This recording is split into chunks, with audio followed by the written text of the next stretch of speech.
Hi everyone, Vicky Verley here, Rock and Roll Prophetess. And today we're going to have a look at the new moon in Sagittarius on November 22nd, 2014. So yeah, November 22nd, 11:22, right away there, before we even get into the chart. That's magical. The 11 and 22 are some of the master numbers. And there's just something really magical about it. Jupiter. Okay, it's in Sagittarius. It's at 0 degrees too, and I know that this isn't relevant for everyone over here. The ascendant, because this is for East Coast time, Eastern Standard Time, but it's the ascendant 00 too. I mean exactly 00:46. Part of fortune. Excuse me, is 00:46. I think that's new moons anyway. And then, but I mean, it's just a little bit off. It's 00:00. We got 0 zeros, and then we got 1 1, and we got 2 2. 11:22, the date. Okay, so zeros, ones, and twos. And so, maybe some of you numerologists out there, maybe you want to leave some comments or start a discussion about that, because I'm sure there's more to that. I'm not really all that strong on numerology, but there's something magical about that. The double zeros, double ones, double twos. Okay, so yeah, let's look at this. There's a big cluster going on here, big time. We've got Sun, Moon, Saturn, Mercury to some degree, Venus on the other side, and Sirius to some degree. So it's like bam, bam, bam. It's all clustered together, but then there's a million squares going on too. Not a million, of course. There's innumerable. Well, it's not even innumerable because we can count them. There's 1, 2, 3, or whatever. But there's a lot of them. There's lots. Lots of squares, okay? So lots and lots of squares. We're squaring. Actually, what's going on here? Oh, this is the Scorpio stuff squaring the Leo stuff. Okay. Because some of this is still in Scorpio. Saturn's still in Scorpio. Mercury is still in Scorpio. Pallas is still in Scorpio. But it's in orb, And this is going to... I think what this is going to be, too, it's a glimpse. This is a glimpse of what's to come when we get Saturn in there in next month, when Saturn goes into 0 Sagittarius. So the energy, it's new, 000. It's Sagittarius, which Jupiter is the ruler over Sagittarius. Right away I always, with Sag is on the move. It's ninth house, and it's the horse. And the horse was always the mode of transportation, when like the chariot or the horses come up in the tarot and some of the knights and stuff. A lot of times that talks about a journey, because in those days that was the fastest way, the best way to get around here. So yeah, it's journey, it's movement, it's expansion, because it's Jupiter in the ninth house. It's higher education, it's long distance travels, long distance journeys. And it's foreigners and stuff too. And a lot of it now, it's changing. The energy of the ninth house and Jupiter and Sag and everything, it's kind of changing now, because you can meet foreigners. You can be on the internet and meet people from all the way around the world or whatever. I had a cool thing happen. I'm going to be on this album with this guy from Israel, and we're in completely two different parts of the world, but yet we're collaborating on music, which is so awesome. And so ninth house rules all that. So sometimes it doesn't have to be you're going to physically go traveling or something. It can just be you're going to meet somebody from a far off land. You will meet somebody from a far-off land, like the old gypsy fortune tellers would say, right? When you go in the tent to get the reading, yeah. So you're gonna meet a dark and mysterious stranger from a foreign land. Yeah, but something like that could happen. But it's new, and Jupiter is expansion of consciousness. It rules philosophy and religion and those types of things, expanding consciousness for sure. So it's new insights. It's new outlooks. Ninth house is outside of your little neighborhood. Third house is your little neighborhood and your little area, right? In the flat wheel or in your chart or whoever's. And ninth house is the long outside. So it's, it's like going beyond. Again, it doesn't have to involve a physical journey necessarily, but it's going beyond your little tribal norm, out of your family and your siblings, into the greater people that are out there and the experiences that are out there and the different cultures. It's the different cultures than your own, and the different, where this is right by Thanksgiving too. It's funny, it's like a couple days or a week off, not too far off. So we are going to be going back and being with your tribe, and that's really maybe fourth house, but you're going to be there with your people that you grew up with from your childhood, your siblings, your third house, maybe going back to your old neighborhood where you grew up if your parents or whoever still lives there, or going back home to your hometown where your neighborhood, your third house, your small circle of friends. And then the ninth is your expanded circle of friends. And you can even be, because third house is also your mind and your communication. So it's your smaller mind and your higher mind. So it's a time of expanding these new horizons, learning new things. And the message could be, if you are going home again, and this is going to, you're getting yourself geared up to, it's going to be aggravating with certain family members, then, that can be that ninth house again of taking that high road again.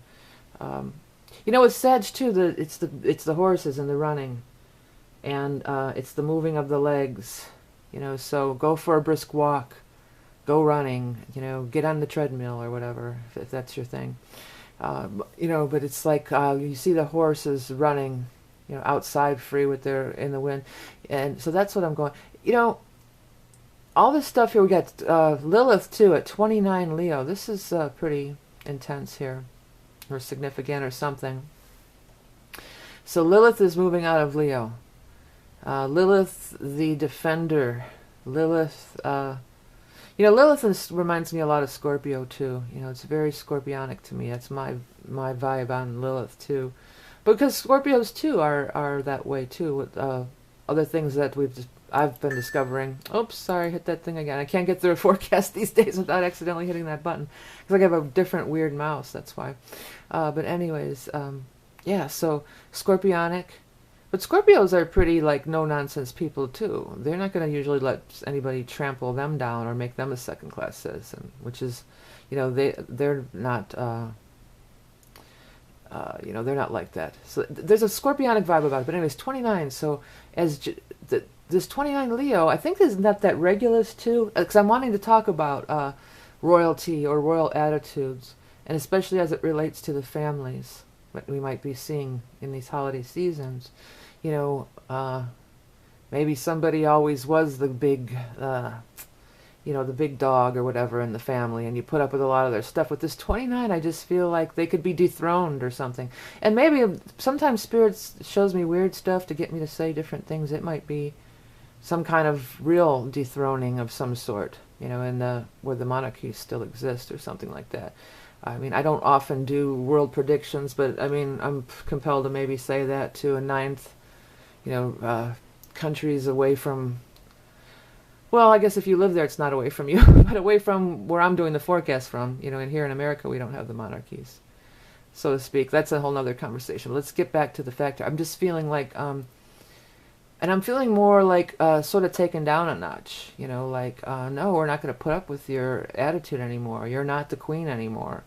Shut the hell up or something. Because you know why? Because these arrows and stuff are pointing, like I want to attack the and that's not, I mean, the person in the family. Every family has its hierarchy. Come on, right? There's always the queen, whoever, the queen bee, and everybody cows down to her or him or whoever, and they might be getting dethroned here. I just saw that movie. What was that movie? August Osage or whatever, and Meryl Streep, and like that, when Julia Roberts attacks her at the dinner, I'm not taking your crab anymore. I'm the running of the things. But see, that can get carried away too. In that case, the example of that movie, if you haven't seen it, then the Julia Roberts character steps into that same role of being the big bitch, So it's like there's some kind of vibe of that. Like, God, I'm sorry, this mouse is tricky, little tricky. There's some kind of vibe of that, like the last monarch or something. Like this is the end of something here. I don't know. Well, it is the end because it's 29, and then it's going to go into Virgo. Lilith is going to be of service. So this is key, and it's 29 and 0, which are the same things, and it's squaring that too, because the next degree up is 0 Virgo, which is of course exact square to the 0 new moon spot. So it's 1 degree off of an exact square. It's in there. So there's also this element of, okay, Lilith, 29, saying goodbye. Saturn, 26, almost getting out of there too.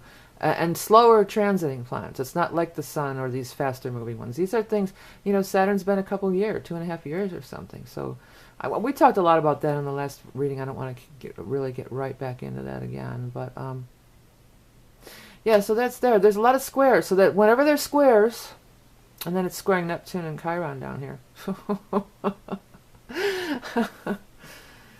That could just be, it's intense. And, it's Neptune, so you don't see it clearly anyway. And it's Chiron, it's these old deep wounds, so I'm feeling like drinking, we're getting drunk, and then, I remember when I was 5 years old and you locked me in the closet or blah, blah, it's crazy. This crazy stuff that is just from, you've been carrying this around, and just like, I could just see, people just because Neptune is drunk and alcohol or whatever, and Chiron, all the old stuff's going to come out. So this could be really a crazy, God, I am so sorry about this. I got to get a different mouse. I got to get my old mouse working, but I haven't been able to locate the drivers. I've got the generic one and it's a little tricky. I'm sorry about that. But yeah, I could see something like that happening here. Wow, with the Chiron, the deep wounds, and Neptune crying, sobbing, drinking, getting carried away, squaring all this stuff. Look at all these squares. So talk about friction, talk about potential conflict. Here it is. Here it is. Mars is out of the orb of Pluto, but that's just happening too. I mean, that's just out of the orb. It's 9 degrees. So that energy, that's still there. That's still a force. It's dissipating, but it's still here, and it is squaring Uranus again. But we've been dealing with the Pluto-Uranus for a long time, and Mars is also making a square with the nodes too. Yeah, that's interesting because the nodes are all about your life path and everything. And node in Libra, you got to get along. We want to get along with people. And the people that we chose to incarnate with when nodes are involved.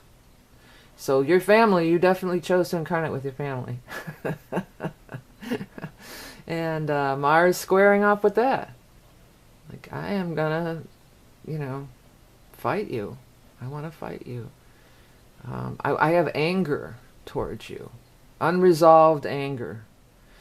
Chiron, deep wounds. Neptune, not even take the alcohol out of the equation. Think of, you just have a clouded or convoluted view of it. It's crazy how these stories just get mixed up over the years, and how one person and people in quantum will talk about how, well, maybe they all happened, But like, these stories, well, that's not what happened. This is what happened. And there's a convoluted, well, the other old saying is about how, you have your version and you have your version, and the truth lies somewhere in between, so that's another theory that goes around that. But there's convoluted, it's not clear. You're not seeing it, you're not remembering it clearly. Nobody is, though. It's not like, oh, you're wrong or you're wrong. It's just like, it was, whatever.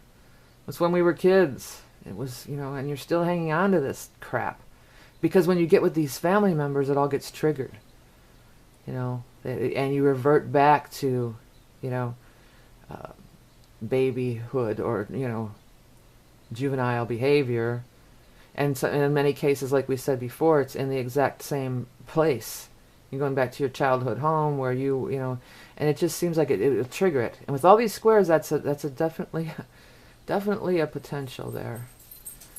So yeah, there's some heavy duty stuff going on. It looks like there's some kind of trine here in fire. What we got going on?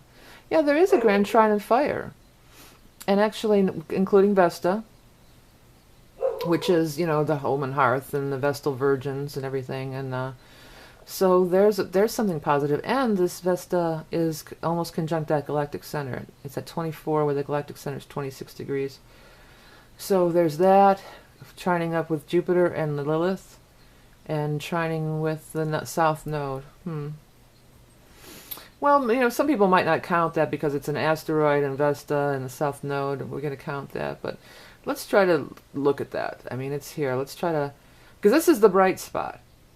Because there's like, okay, well, we have the potential to we want to fight and hurt, wound each other, hurt each other too. Because this Scorpio stuff is still in there too, and pride with the Leo, So, this could just, it feels like festering. It looks like festering. Look at it. Just looks like, it looks very festery, Uncle Festery. Oh, I'm in a silly mood today. It's snowing today, so it's kind of winter's here for us out east here. But anyway, so back to this chart. Yeah, so always look for the bright side, like Monty Python said. Look on the bright side of life. So there's this trine here. I mean, this grand trine. So South Node, Jupiter. Okay, this is what I would say about that. Just maybe you don't have to dethrone the queen bee or the king that day, Maybe you can just let them have their day. South Node, going back to the past like it was when you were little, even though you know better now and you don't, you see things differently and you want to put them in their place. That's what I'm getting. Like, I'm going to put them in their place. I'm going to tell it like it is and tell you off or something, and it's like, you could just for one day keep the peace, Vesta. Give thanks for the food, over the hearth and all that stuff, which is really what Thanksgiving is all about. So, there's a lot of charged up, and I know I keep saying Thanksgiving. This is actually the new moon on the 22nd. But I still feel like that it is, again, we'll revert back to the very beginning of the reading. The third house is there, and then the ninth house. This is a new beginning to go this route. This is a change of energy from Scorpio into Sagittarius. And Scorpios, can be mean. I have a lot of Scorpio in my chart. I have a lot of Scorpio friends. So not putting Scorpios down, but some of them can have a mean streak, and it could be mean, and it can be, talk about holding a grudge. If anybody in the zodiac can hold a grudge, Scorpio energy, they can hold a grudge. And, I've been guilty of that in my own self. I know I have to work on that too. I've had to work on that, and, nobody's perfect here. That's not what we're saying, but it's nothing good or bad. It's just a change. It's a shift. And it very much is so because we've got the 29s, we've got the zeros, we've got the new beginnings. So, and then the Sag is all about keeping it light. Sagittarius are happy. It's a happy energy. They're lighthearted. They let things roll off their back. They don't let it bother them. They've always got a nice smile on their face from my experience. Where Scorpios can't let it roll off their backs, sometimes. They'll grab onto it and build a resentment. So yeah, be light, enjoy it for what it is. Go to the family together and everything, and enjoy it, and just laugh it off too. Because that's the way Sag energy. Sag will handle something. They'll just laugh it off. It's like, you're just being silly, or who cares? Who cares what happened when we were 5 years old and you took my toy or whatever, Let's just be here now. Let's move forward. Ninth house is definitely moving forward into the future. Okay. All right, so yeah, it'll be interesting. But if anybody has comments about the zeros, ones, and twos, I'd like to hear about that. Before we go, I'm always looking at these aspect lines, and that's how I did the tapestry of life mandalas and everything. And I know that they can be pricey, but I've been wanting to work with my hands lately. And so what I've been doing, I was doing a lot of mosaics and stuff, but now I started making these things. And what these are, I'm calling it your chart wire art. And it's your chart. It's the aspects in your chart. It's from the old string art from back in the 70s, but I'm using wire. Like, this is copper wire. And I do mark, like, the sun is a jeweled thing, and then the moon has, like, is a textured one with like holes in it, and then the rest are just your planets. And then I put wire with the aspect lines. It's pretty cool looking. I don't think I can blow it up a little. It's going to start distorting and getting blurry. But see, there's a jeweled sun. I experimented around with I've been working on this for a while. I've been having this idea, and I tried like different colored ones and ones that match the planets in size and color, and I tried a bunch of different ways. I tried making all the aspects the same color, and that didn't look good at all, the monochromatic. So there'll be a variety of color in the aspect lines. But with those other things, it just looked kind of tacky, not to be, no pun intended, but it did. It looked kind of gaudy and tacky. So I think this looks kind of nice, sleek, elegant. I'm going to offer a couple different, I'm going to pretty much choose these colors. That'll be my design element, the inside. But You can choose, if you want to order one, it'll be based on your chart. This is my chart here. That's my sun and that's my moon. This is based, you can pick the color that you want for the outside ring. Oh, here's just a side view of it. Because it's dimensional. It's dimensional art. So it's pretty cool. And they're about 8-9 inches around, across. And it's wood with wire, copper wire and brass wire. So the options will be like that copper color, or we can go with like a silverish. It's not sterling silver or anything. It's silver wire. I don't know what. I'm not even sure what it's really made out of it. And then I think this might be real brass wire, and then, or like a gold toned brass wire. But you know, if you wanted to order one, and then on the back I put a sticker with who it's made for, and I sign it and put the date on it. Yeah, so if anybody's interested, I posted them on the, looks cool, this angled one kind of looks cool.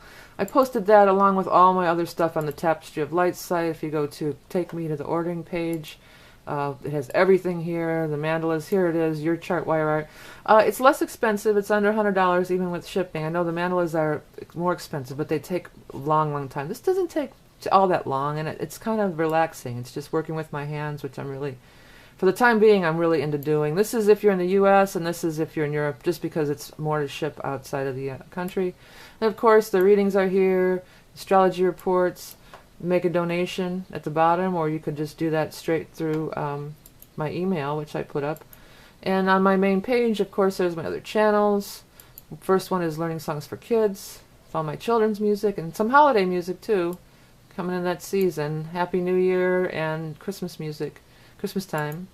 My keyboard rock and roll page, a few other things on there, some crafty stuff, and then the Tapestry of Life page.